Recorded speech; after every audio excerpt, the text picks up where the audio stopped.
Welcome to Chris and Jen in the Morning. Where it's always morning somewhere. I'm Chris. And I'm Jen. We are so excited to have you with us today. We are here to celebrate Pride Month and talk about allyship today. Yes. Yeah. Last week, I shared my coming out story, my what I wished I would have known stuff. And in the conversation, several times you brought up, being an ally and how you can show up and how you do show up. So I thought that would be a great thing for us to talk about in this month. So we're going to talk about that. But as always, we're going to start with our gratitude first. Yes. And I can kick us off with gratitude. This week I have been battling a terrible headache that lasted like the entire week. And once I finally started feeling better and I was reflecting, I just thought, I am incredibly grateful to have so many people in my life who I can count on to help support me, whether they're a part of my personal friend network or whether they're a part of my professional care network. I was able to go see a chiropractor who cares deeply about how I feel and my quality of life. And just to be able to have that in my life, I certainly don't take for granted. And I also was able to go see a massage therapist who, also truly cares about me and how I feel. And, taking the time to put into the service that they're providing to actually help me feel better. I realize that's like a privilege to get to have that a part of, just humanity in general. So I just am feeling really grateful for the shared connection of humanity and that I get to experience that. It's great. And it's great having people who are invested in care, because then it's not just like checking a box when they're taking care of you. It's like, I certainly have had some of that in life. So I don't take for granted the fact that there are people I can rely on who have expertise and can actually choose to use their gift to help others. Yeah, that's great. Well, thanks for sharing that. And I hope you're feeling better.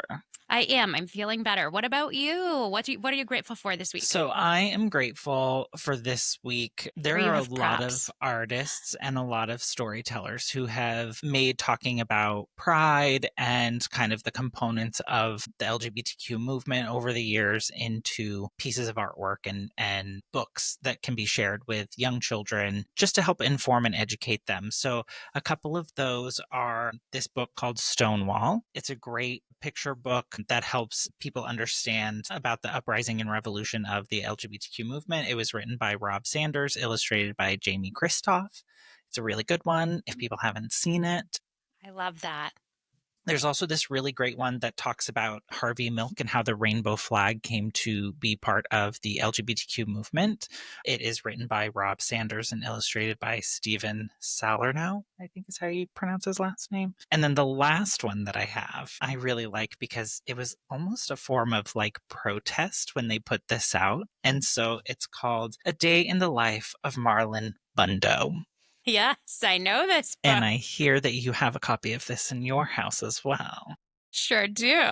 It's actually written by Marlon Bundo with Jill Twiss and illustrated by E.J. Keller. So if you don't know, Last Week Tonight with John Oliver helped produce this in a mass way to help people understand LGBTQ movements, as well as how sometimes there's just people who don't get it and can sometimes be little stinky bugs. So highly recommend that one if you're looking for comedic relief.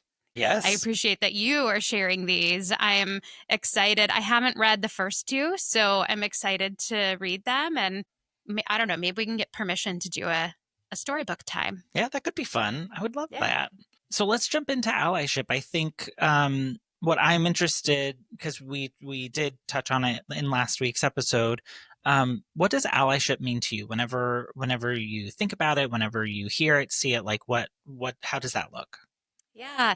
I think before I tell you what it means to me, I think I want to tell you when we talk about allyship, some of the feelings that I have. And I'm just guessing that a lot of other people can relate to this. I know I shared with you, sometimes I just get really awkward when the topic of allyship comes up, I had this amazing human that I met while we were on our trip who worked for this place that we stopped in and did an experience at.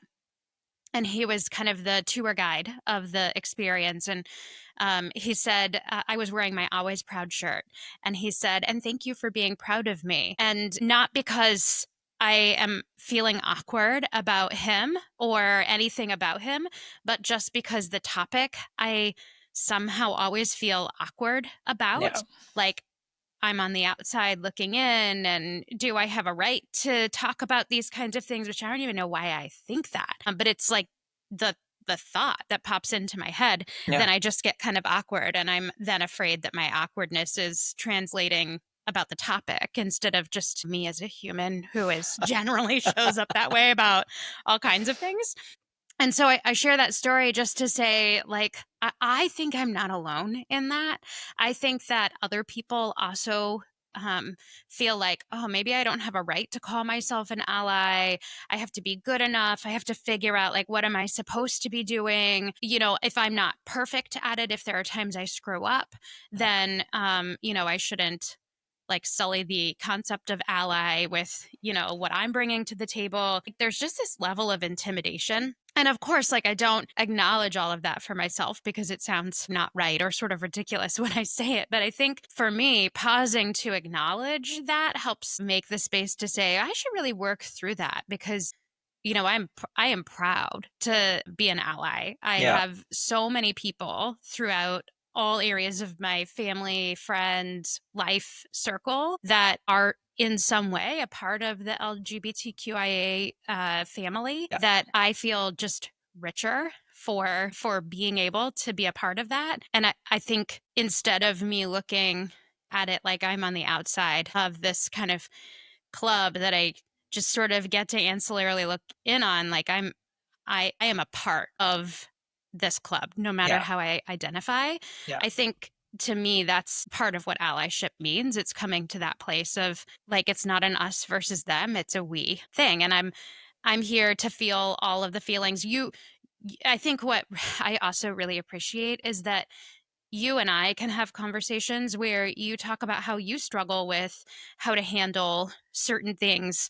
And I'm like, oh, yeah, well, of course, like everybody struggles with how to handle certain nuanced situations. But Yeah. like, just because you happen to be gay doesn't mean that you somehow know how to Right. navigate all of the complexities. Exactly. And so, why am I thinking that I need to be perfect at that in order to be able to call myself an ally? Right. I know that we speak about allyship in the sense of the LGBTQ plus community because Pride Month and Yeah, such, but it is much bigger than that, right? it Like the is. allies are needed in all marginalized groups. And so I by no means feel like I am an expert or feel like I have all the right answers or know the right actions to take. But I've been listening to this book called The Savvy Ally, written by, I want to get her name right, Jeannie Gainsbourg. And she actually talks about how if you wait for perfection, if you wait to feel like you are an expert on these types of things, you will never get started because it Yeah. never feels that way. And she is somebody who started her journey knowing nothing. She talks about how she wanted to get involved. She thought of herself as had she been born or been part of the women's movement, like what she was reading a book that inspired her to really look at how she would have lived in that time. And then I looked up and saw all of these things going on with the LGBTQ plus community. And so that was her catalyst to go start getting involved. She didn't have anyone within her family that identified that way. She didn't have any like close friends or colleagues who identified, but she felt she needed to help. She needed to be part of it. So she goes on this journey of learning. We all make mistakes. We all say things that aren't right. And it's like being present and being open to being corrected and educated on what the right Yeah. things are to say. And then pulling that through. It's not like, oh, I'm sorry, and don't change the behavior. It's like, oh, I'm sorry, and how can I start making sure I incorporate this into my day to day? And you and I have talked about it before. Like a lot of this just comes down to people wanting to be seen as humans, most Well, yeah, importantly. that's just it. And, when I think about what it means to be an ally, I think it starts with empathy, like true empathy. It starts with being able to take yourself out of your own shoes and put yourself in somebody else's shoes. And to do that, you have to be willing to let go of the things that you think you know, just even for a moment. Like if you just put them in a box to the side, you can pick them back up when you're finished with the exercise. So setting them aside doesn't threaten the beliefs that you hold, but like give yourself the opportunity to truly be open-minded to explore what might it be like to stand in somebody else's shoes and like what really matters. Because I think, in the context of, Pride Month, talking about allyship, I think we place far too much emphasis on the gender or sexual preferences of the LGBTQIA community. And I think that's really unfortunate. I know, I think I said last time we talked about this, like, you are my friend and you also happen to be gay. You are not Yeah. my gay friend. Right. Being gay does not define you as a person. It is a part of who you are. And like, it certainly means that there are things that the ways that you think, things that you think that I never even had to think about, like just even thinking about some of the basic rights, like insurance for your life partner, because you can't get married in certain places. These are not things that I even had to like grapple with or Right. question from an empathy standpoint, taking myself out of my own shoes Yeah. and putting myself in somebody else's shoes. I think allyship starts with a willingness to be empathetic. And if you approach it from that lens, then I feel like you have more grace for yourself in not feeling like you have to be perfect at it, Yeah. but that you're open to learning, you're asking the questions, you're challenging what you think and others think. And, I think my tendency would be to like look to you to say, okay, well, you just tell me what I should think. And that's not really the right way either. Because, while certainly listening is a super important and primary part Yeah. of the journey, it doesn't mean that as an ally, you can't have original thoughts or a say in things either. Right. And I think to the point around people putting their own experiences aside and stepping into that place of empathy and understanding where other people come from. I know I try to help connect those dots for people whenever I'm engaging in those types of conversations, because I people can say, "Oh, well, I'm supportive of gay marriage. I'm like all of these things," but then it's like, in the reality of it though, do you realize it's not something that's easily accessible, or it feels like it is Exactly. constantly on the chopping block for us? And so I think people generally have positive intent in engaging in the conversations, but I also think they don't understand like the nuances around some of the things and just helping people understand it. So I've had someone who has said that to me before, very supportive of, gay people being married. I don't know why it has to be such a big deal. And I was like, well, when political parties have turned over in the past, like, have you ever worried about your marriage being null and void? Because I have. That's been a real Yeah. concern of mine. And it's in those moments that I think people begin to start to see it's much more layered than just simply getting married. It's so much more than that. That's what I try to do when people are expressing like those opportunities for learning and engaging in those conversations, is finding ways to make it real for them. Because again, if you've never had to, or you've never experienced that, then your brain isn't going to go there. It just Mine doesn't go does. there. Yeah.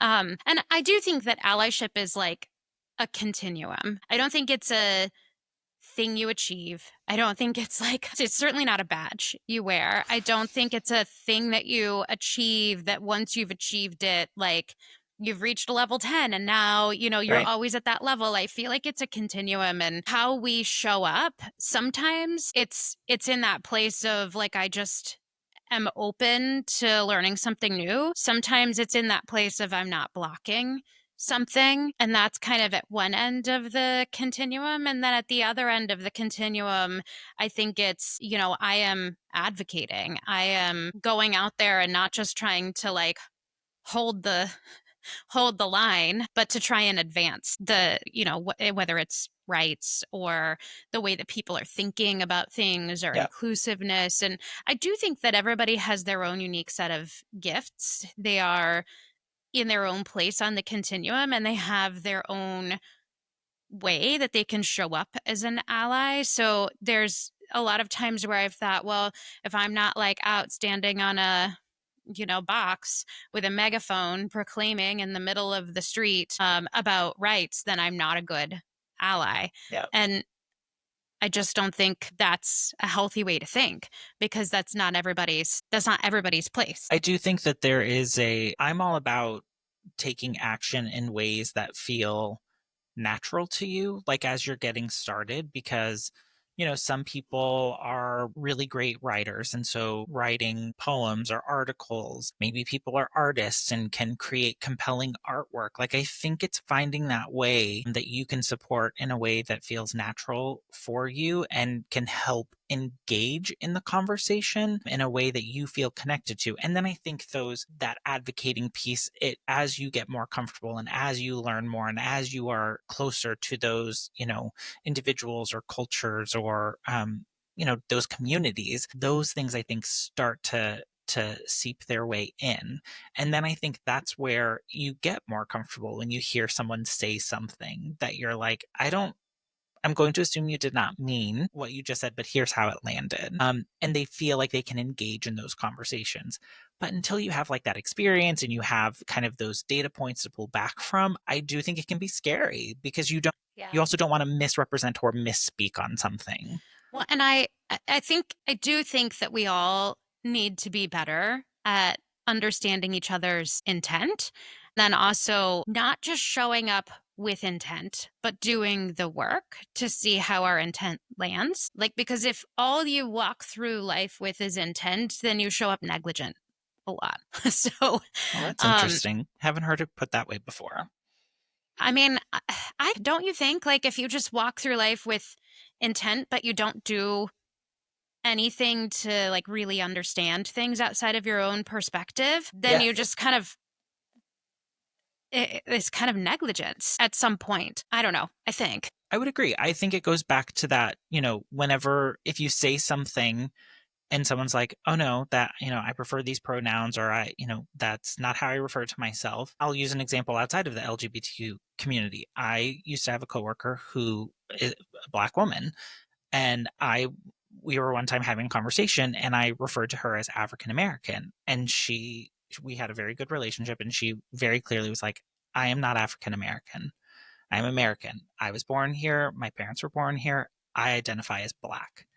And so it was a learning opportunity for me because we had never like had that conversation before, but she was willing to engage and inform me. And so anytime like we were in spaces or having conversations like that, like I filed that away to know like that is her preference. That is how she would like to be referred to as if need be. And so I've like that's always just stuck out to me as one of those and this was like back in 2013, 2014 when I don't think a lot of those conversations were happening in larger spaces. Yeah, I mean, I remember being taught very specifically, like you you don't say Black, you say African American, Yeah. because that is the appropriate, polite thing to do.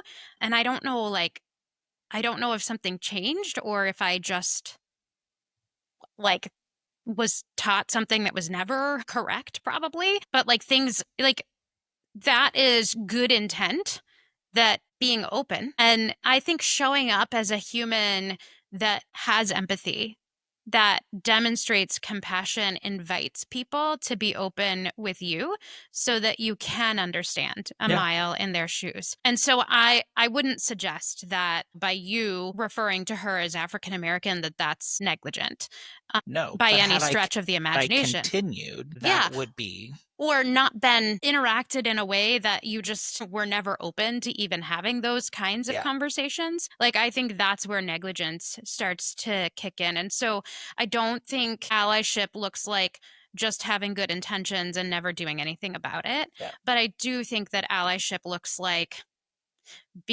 putting yourself out there outside your comfort zone, not waiting until you know everything, but educating yourself in the best way that you can, and then showing up and creating a safe space to be open. I think that that works both ways. Generally, like if you're here to help support other people, you have great intentions and you have empathy, you can all walk along together, even if you have a variety of different ways that you think about things. Yeah, I agree. I think one of the things that you have said, and this may be a quote that you've got somewhere, but you talked a little bit about listening more than talking, which I know is something that, as an ally of multiple communities, Yeah.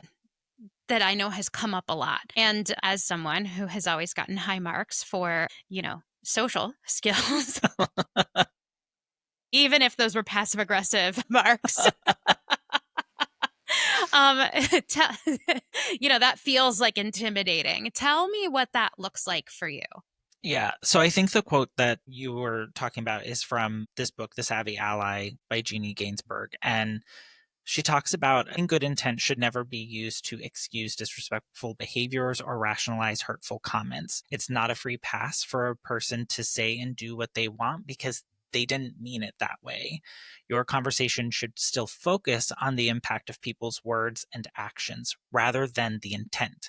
However, you will shame and frighten people into silence if you do not allow them to use the language and information they have to ask questions and discuss concepts. And I think that is such an important piece in all of this is like we all come from different walks of life, different reference points, different things that have informed us in how to engage in conversations, ask questions, starting from different points. And if we don't allow people to ask questions, if we don't allow people to make mistakes and help correct them and show them the way, people are going to be afraid to engage. And then you and I have talked about this many times, but like sometimes it feels like people stand on opposite ends of a chasm and just yell at one another. And there's no movement being made because we're just yelling back and forth.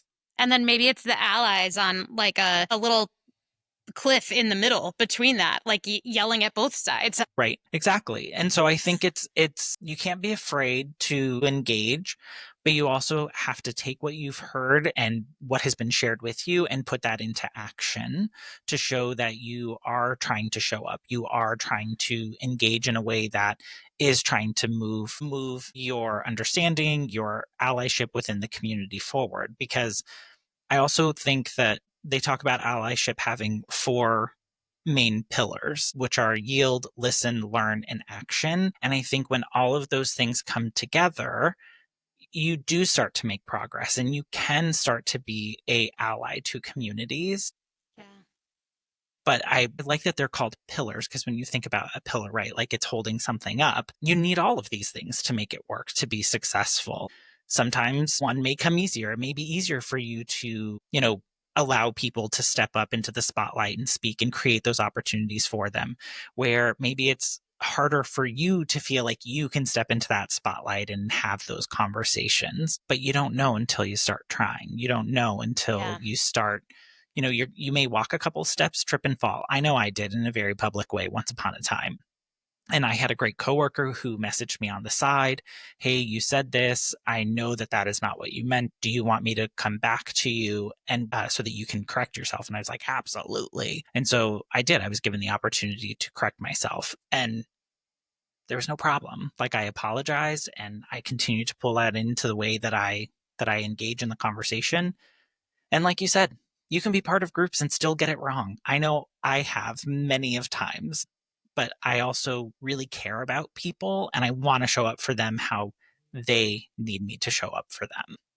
Yeah. Well, and I think that's where it just all comes back to empathy. Like you have to start with a place of empathy. I want to circle back to something that you said, which was allyship can look like showing up in ways that feel natural to you. One of the things I think you had shared with me years ago was that we were talking about books that we were reading and I was like, "Oh yeah, I love a good romance novel." And you had shared with me that like it's hard to find good romance literature where there are 2 same-sex partners in the story. And I think that becomes more and more common now, but certainly not as common. If you were to look at the percentage of books out there, they're not reflective of the population, which is, like interesting when you think about it.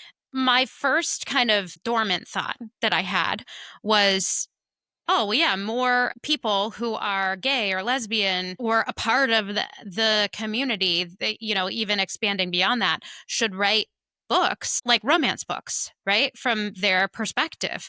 Because like, why would somebody who isn't a part of that community write a book? How would they understand that?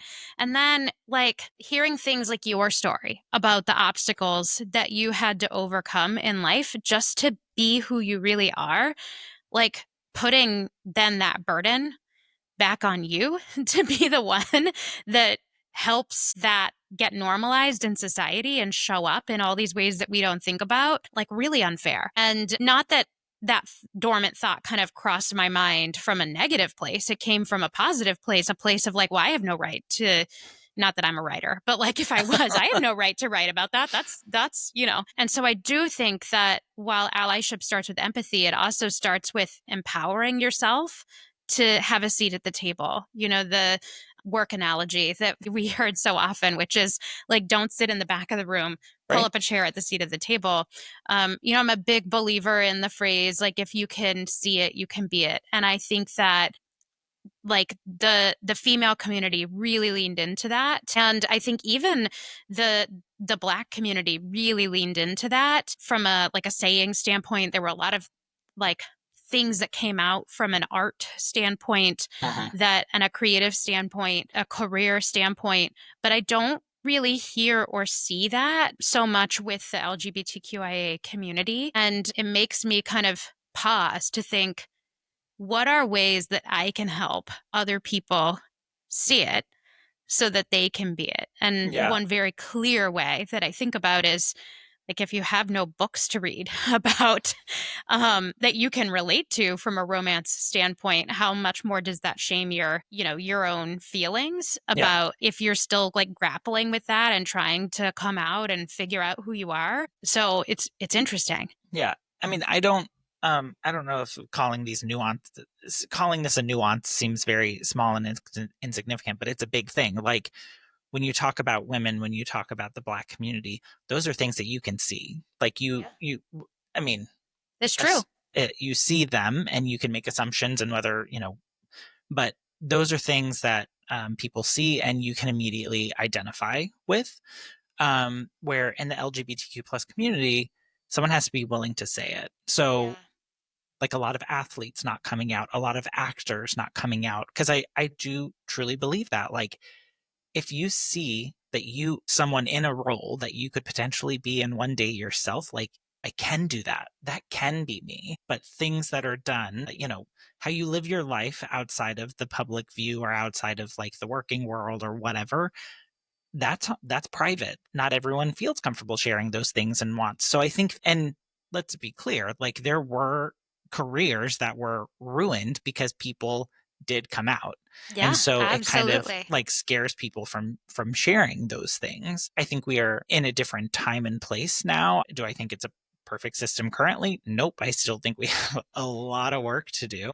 But I do think like part of it is people, because like we talked about, like it's coming out, like accepting who you are, accepting how you show up, all of those things. And then it's like, do I want to share this at work? Do I want to deal with whatever the fallout may be there? And our brains just automatically associate things sometimes that don't necessarily seem connected.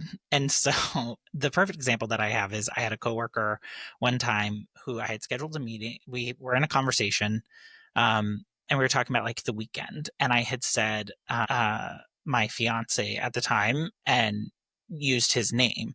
I had never come out to this guy. I had never like had any conversations. I knew that he was married to a woman with children. Then afterwards, I was like, I don't know how we've never talked about that. My brain just starts like going into overdrive about it.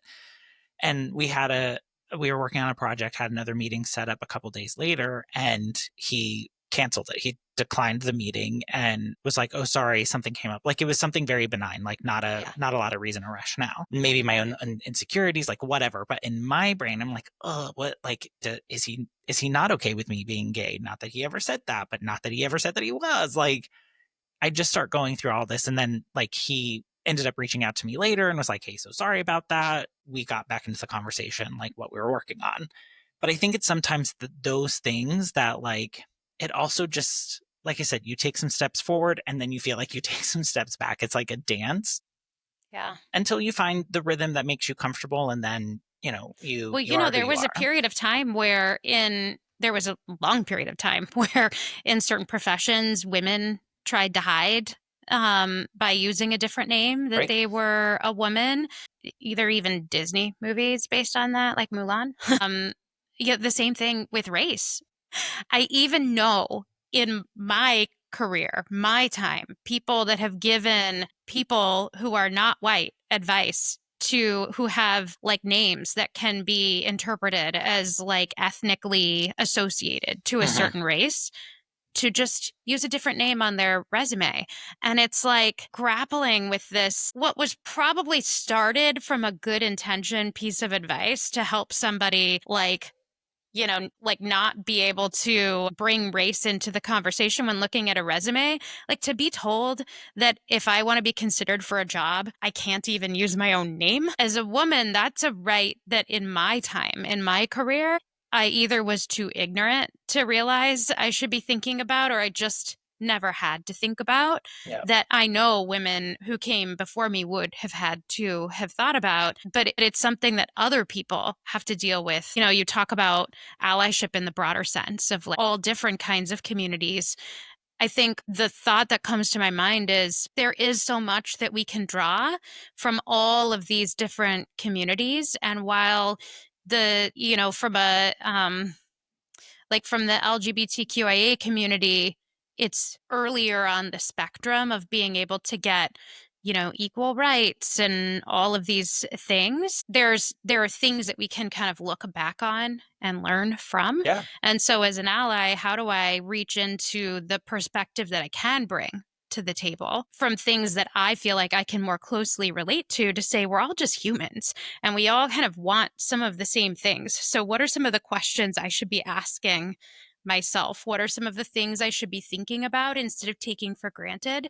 And I do think that figuring out how to relate that back to something in myself helps me kind of connect the dots and Yeah. go, oh, okay, then it becomes a little more logical for me to start being more thoughtful Right. instead of just ignorantly showing up and saying things like, maybe you should use a different name on your resume. Maybe you should pretend like you're not gay at work so that people won't potentially want to work with you and you won't Right. get an advancement. Like that no one should ever have to feel that way, whether it's because they're of who they love Right. or how they identify or the color of their skin or, their gender or just any of that. Yeah. But I also think, like, in those circumstances, let's just assume people had positive intent in providing that advice. What I find fascinating is how the um how the times have changed. And now it's no longer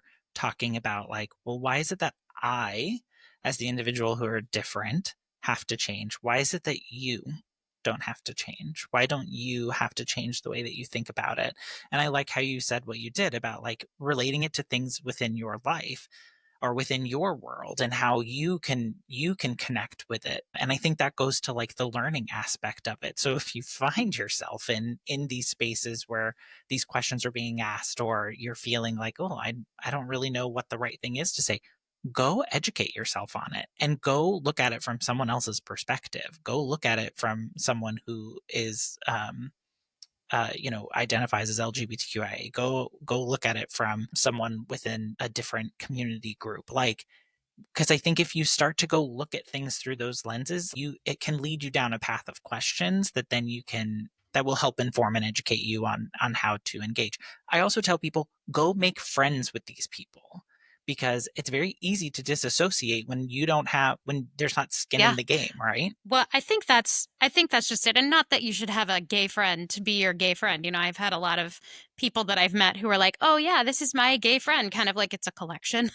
Like that's terrible. And yet I actually think that sometimes I came across that way, even though that was never my intention, just because of my own level of discomfort of how do I talk about these things and not feel awkward, which is something that as an ally I need to do better Right. about figuring out how to show up in a way that not just my intent, but how I'm coming across doesn't make other people feel uncomfortable. But I think, one of the things that's intimidating about educating yourself is if you don't know where to start, there's a lot of bad education out there. And if we take this back to like the conversation that you were having with your Black coworker, and you were referring to her as African American, and she said, I actually am not African American, I'm Black. My education growing up was that African American was the polite way to refer to Black people. And, so where do you go? I think it's intimidating to figure out where you go to educate yourself. And I don't know if you have any good advice or suggestions on how to make sure when people are looking to educate themselves that they're finding resources that, you know, are thoughtful. I do think taking what you hear and kind of centering that from an empathy, we're all humans standpoint Right. is good. I'm grateful that I have many people in my life, including you, that I can get perspective from to help guide me in that journey. But what suggestions do you have? I always recommend people go to like reputable organizations that are advocating for those rights because generally they have great educational material. So a lot of like org type places just for the purpose of they are people who are in the community who are working on bringing information and different perspectives. And when I say like go be part of the community, I'm not saying go be part of the community to have them educate you and teach you on it. It's so that when you do start learning and reading and taking in that information, when you can start to engage in those conversations and have a perspective and you can get that volley back and forth Yeah. of like, oh, well, I read on, whatever cited article or, something like you have someone to talk to that is in that community and impacted. So for example, I don't identify as trans. So I do not pretend to understand the struggles that they have. However, as an ally, I try to show up for them how they need me to. And so I'm not going to them and asking them, what are your current struggles and what do you need from me? I'm educating myself on, what's in the news, what are the issues that are really a problem for this community, and how can I help bring information to light? How can I help engage in those conversations? And then as I am engaging with people from the trans community, like it's a conversation. It's not that I'm looking for you to educate me or inform me. So there are so many because it all just is based on like what communities like you are looking to educate yourself on. Yeah. Absolutely. And I think education is so key and educating yourself, whether you do that through being open and asking questions, whether you are reading, whether you are, and when I say being open and asking questions, you need to be thoughtful about the questions you ask. Correct. like, Correct. um, like, I I think oftentimes people feel like it's okay to ask questions about the sex life of people in the LGBTQIA community, but you Yeah. wouldn't necessarily ask those same questions of, people not in that community. So when I say ask questions, that's not what I mean. Yeah. So if people are really interested in really understanding more how to be an ally to the LGBTQ plus community, I highly recommend the book that I was talking about earlier, The Savvy Ally, because it does take you on the journey of someone who did it from the ground up. And she talks about all of those types of experiences and if you wouldn't ask your cisgendered male colleague what about his sex life, why are you going to your trans male colleague and asking about theirs? Like it just doesn't make sense. um Yeah, and don't so ask those questions. But exactly. I think what I appreciate a lot is that I can read something and then I can ask you for your input as somebody who has a different, closer perspective. Even like when we talk about the transgendered community, like it's not a community that you are a part, like that you don't identify as transgender, but there are a lot, you have a lot more access based on your social network to people who have firsthand experience, who are a Yeah. part of that community. And I think for me, that's been helpful because I can continue to check myself in a safer place. And figure out, how do I advocate better? How do I understand better so that I can show up better? So, I think just kind of pulling it back, I think allyship first starts with empathy, and it starts with remembering that whatever community somebody is a part of, that is a part of their identity. It is Yeah, not their identity. And we are all humans, just connecting with humans. And so thinking about, like, how is it that people want to be treated? Maybe you don't always understand that perspective, but like, just understanding, we all want to be seen, we all want to be yeah, heard, we all want space for us at the table, we want to see ourselves represented right. out there, we want it to be safe for us to go out and live our lives freely in a way that feels true to ourselves. And if you start with that in mind, I feel like you will put yourself on a good path. I agree. And being aware that a lot of times people may be like testing the waters, putting little things out there. So like for the LGBTQ plus community, it could just be like, I may not be out at work, but I may start talking about, hearing on the news about something that happened. And from that, I'm getting a temperature check about my colleagues and what they may think about, the LGBTQ plus community. I would also say when people are educating themselves, like be aware of what you're Googling. If you're Googling something, be aware of how you're Googling it because what comes back could be stuff that is either going to inform and support your bias or challenge it and challenge you to think of it from a different perspective. And I highly recommend people be mindful of those things. If you have little children, if you are a teacher in classes, like teaching and being mindful of the language that you use, it does create and inform. And it's either encouraging people to be who they are or encouraging them to hide and be afraid of what potentially could harm them if they let it come to light. So I think it's just those small things. And again, being an ally can be something small or it can be something that's much bigger and much more, but it's finding what is right for you, what is right in the connection that you feel with the community. But it does just start with understanding that people want to be people.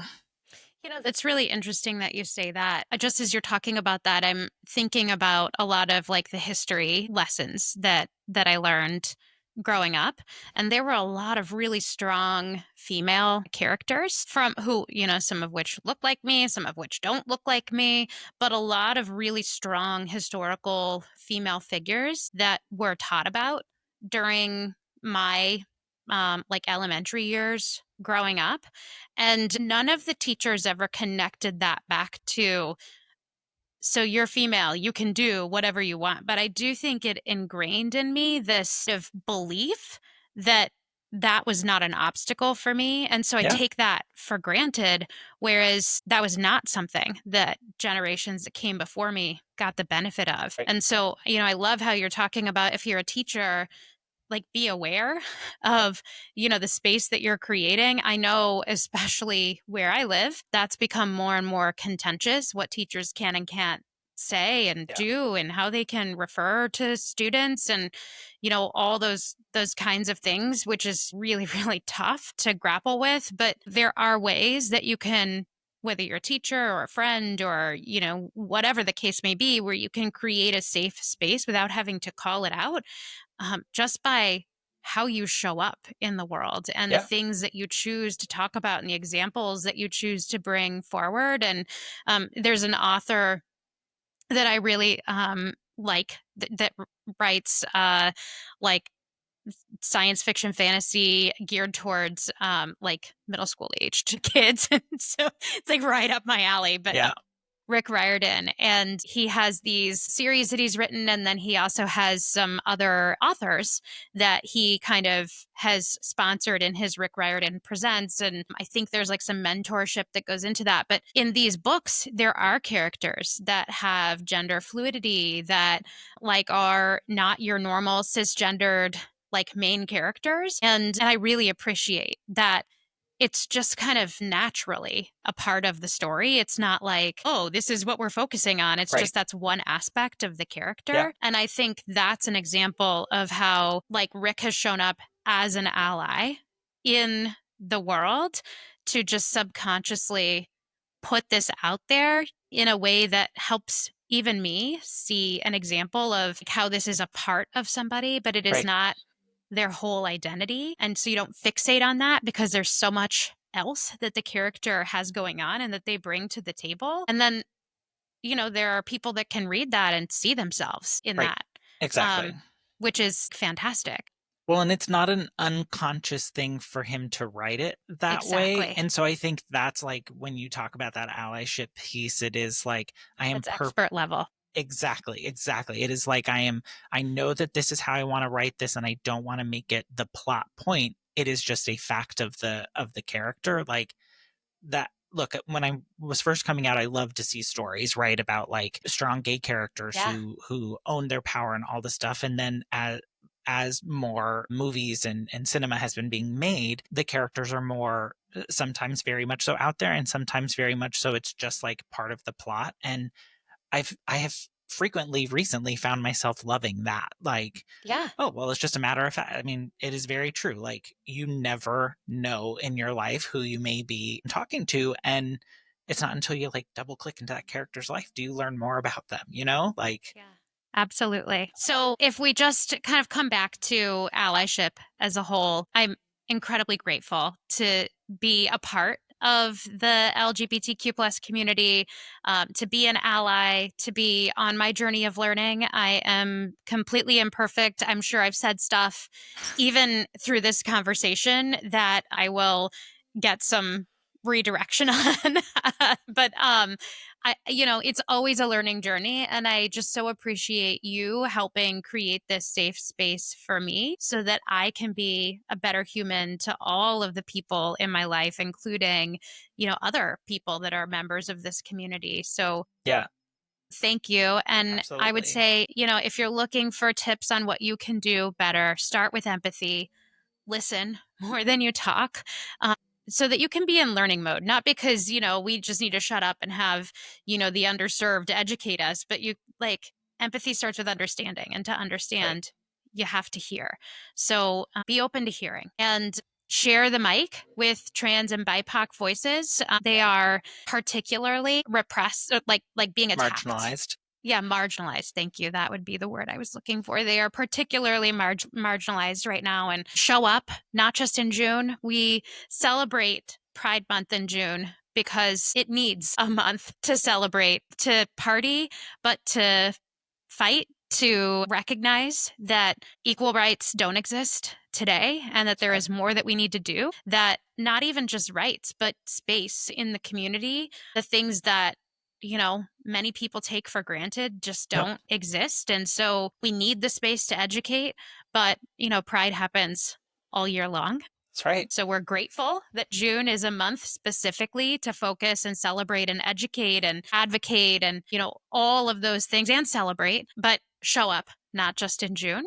Vote with your wallet, make smart choices, and like particularly think about if you're investing dollars into places that are using profits to suppress or repress marginalized individuals. Think about that, because it happens more than you would know. So educate yourself and vote with your wallet and protect our youth because they are particularly vulnerable and they rely on us to help shape the way that they think and their beliefs and their core. And like Chris, I'm just so grateful that you shared a little bit of just a small window of what Yeah. that experience was like for you growing up. So, It always gets me choked up when I think about it because had I had that opportunity or people who, I don't know, like where I felt like I could be my full authentic self, like where could I be? What could I be? And oh, not that I am not like happy for you are where I am in thriving. life and all of those things, but it's like those hard life lessons that I could have learned earlier in life that were Yeah. pushed off by a few years. And it's also just knowing that there is something out there for you. There is hope, there is success, love. We all want that, right? Like those are the basic things in life that we all strive for. So I want to underline the protect our youth because resources are being taken away and things that people can and cannot say are being very much so hardlined in certain spaces. Please, please. Yeah, wherever you are in space and time, on the emotional journey of how you feel about things, like just know that there are vulnerable youth out there that just need a supportive, judgment-free place Yep. where they can not feel bad about themselves and who they are. Create that space Yep. whenever you can, wherever possible. And then just final note, it's not about perfection. It is about being on the journey. It's about being open. It is about being in constant motion, learning. It's not about waiting until you have it all figured out to move forward, but Right. move forward with what was it that I was told back in the time of COVID, and I was having to make a decision about, does my kid go to class in person, or does my kid stay home? Like, what do we do? And the advice I was given was, Jen, you need to make the best decision you can with the information that you have at the time that you have it, but you That's right. must take action, Yep. because not taking action is decision. And that's like very logical. But I go back to that advice and I apply it to a lot of things. Like, okay, I have educated myself. I know that there is more for me to learn, but I'm going to make the best decision I can with the information I have at the moment. And I'm going to start moving forward, and I'm going to keep educating myself and surround myself with people that will challenge my thinking and help validate the direction that I'm on as Right. well, so I can have more and more confidence and move forward. So don't be afraid to be an ally. Yeah. And one final quote from the Savvy Ally, because I highly recommend: allies are mighty and necessary force for any social justice movement. When you look back on all the social justice movements, there have been people who are not part of those marginalized communities who have helped move it forward, whether it's been, very overtly or covertly. So be an ally. They're needed. And I appreciate all my allies. So thank you, Jen, for engaging in this conversation. This is something that we do together, and we try to create content that we can both be proud of and we both want our names on. And I'm proud of it. And I'm so excited to get to do this with you. Same. So share with us, like, how do you show up as an ally? What information would you share with us based on what we've shared? You can, depending on the platform you're listening to us on, you can throw a comment in. You can also reach out to us via email at chrisjeninthemorning@gmail.com. You can also leave a voicemail or text us at 940. Just about all the social media platforms: YouTube, Facebook, Instagram. Come find us, Chris and Jen ITM. ITM stands for In the Morning. And be sure to like, follow, subscribe, comment, all of those fun things, because we got more fun Pride content coming out. Yes, comment. We want to hear from you. We will read everything you share. So please drop us a comment and share your thoughts. Tell us what you think. Give us something to think about. We would absolutely love that. And we hope you have a fantastic week. All right. Bye, everyone.